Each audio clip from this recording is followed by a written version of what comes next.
I'm going to talk about my faith in God or lack of faith in God, and my struggle with even believing that there is a God, and how I'm starting to change my mind about that. I was brought up atheist.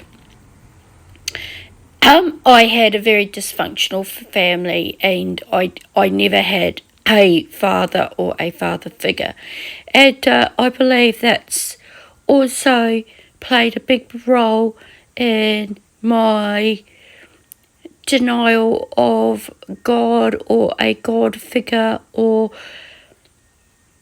not wanting to believe that it could be possible that there is a God. It's probably a rejection of the father figure, or the lack of having had a father in my life. Also,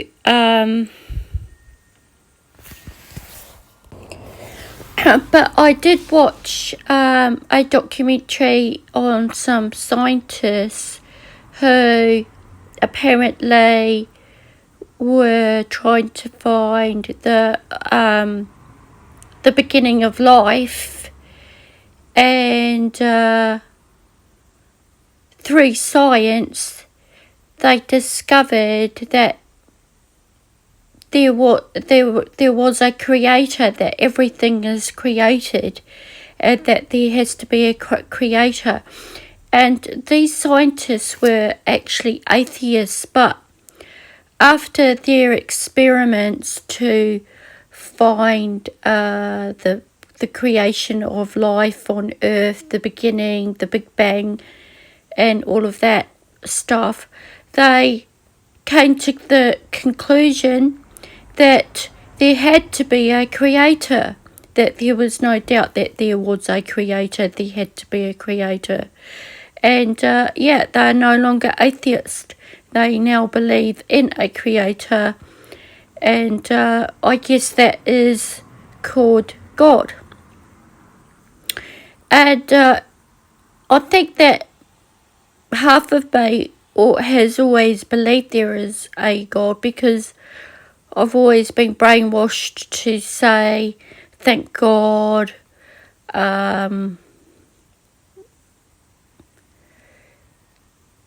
praise the Lord, little sayings like that, which would suggest that I do believe in a God, because I'm always saying praise the Lord or thank God.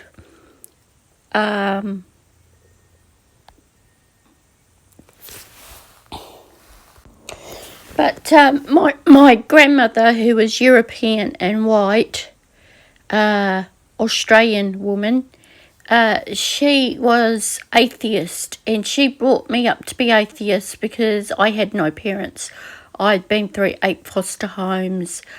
I had a pretty tough beginning of my life, a lot of physical abuse, mental abuse, emotional abuse, and my grandmother adopted me at the age of 8 and took me away from a very bad environment, because she thought that I was possibly not going to survive that environment. But she was a strange lady. She was atheist. Not only was she atheist, she was also a feminist. And she hated anything to do with the church, Christians, or anything like that. And I don't know where she got that from. But she believed that we were created by aliens. And her sister, I found out later on, was a Scientologist her whole family were Scientologists. So I guess that's where she got this idea from, that we were actually created by aliens, because that's what Scientology believes.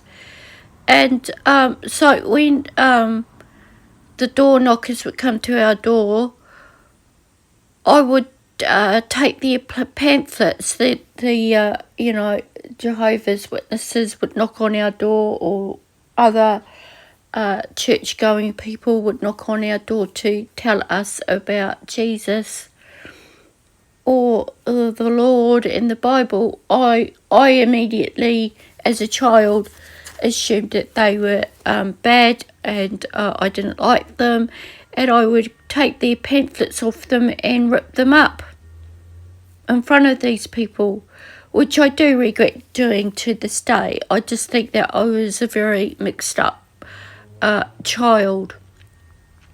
And that's how I expressed my emotions, was to react that way. And maybe, my grandmother really had made me think that these people were evil. So I that's what I would do. I would take their all their Bible bashing stuff. We used to call them the Bible bashers, and I would rip up all their material. But recently, about a year ago, about 2 years ago, year and a half ago, I actually had some of these people knock on my door and hand me the Bible. I asked them to give me a Bible this time. So I had changed my tune. Previously, they'd knocked on my door and I didn't want to talk to them at all. And the reason being was because I was vegan and a vegan atheist. And that just pushed me more into being an atheist, because when I would read the Bible, it would tell me that Jesus ate meat. All throughout the Bible, they promote the benefits of animal foods. So, of course, being vegan, I thought this was evil again. And once again, rejected the Bible and rejected everything to do with it, including Jesus, who ate fish, and I believe his diet did consist of animal foods. So once again, that wasn't going to work with me, since I had become vegan and was dead against anything to do with eating animals or animal exploitation of any nature. So once again, I thought that they were evil and I rejected them again. Now, it's only recently that I've started to open up to the idea and have an open heart and an open mind. And this has happened since I've started eating meat again and quit being vegan. I suddenly have had a whole new way of seeing the world and a whole new perspective on religion and those that I have rejected for most of my life. I am now sitting down and listening to and actually taking in what they have to say, and even trying to understand it, and even trying to read parts of the Bible as well. Also, when this happened, I had joined a prayer group online. It was a channel on YouTube that does prayer. And something profound happened. I had a vision of Jesus straight after that prayer group was over. He came to me in my lounge. I was sitting in the lounge and he came to me. He had tears in his eyes. I felt his presence. I felt him with me. It was telepathic. He didn't actually talk to me, but The message I got was that he loved everyone, including Satanists. Now, a lot of you Christians are not going to want to hear this, but that was the message he gave to me, that he loves everyone, regardless of their belief, their religion, or what they do. This is the type of angel Jesus is. I believe he's an angel. And yeah, so I'm open to everything now. I'm open to letting Jesus into my heart. I believe Jesus is the heart space. They say the home is where the heart is. And yeah, he represents, Jesus to me represents unconditional love, which was basically the message that I got from him. And it made me cry when he came to me, when this image came to me. I felt and saw his presence with me. It made me cry.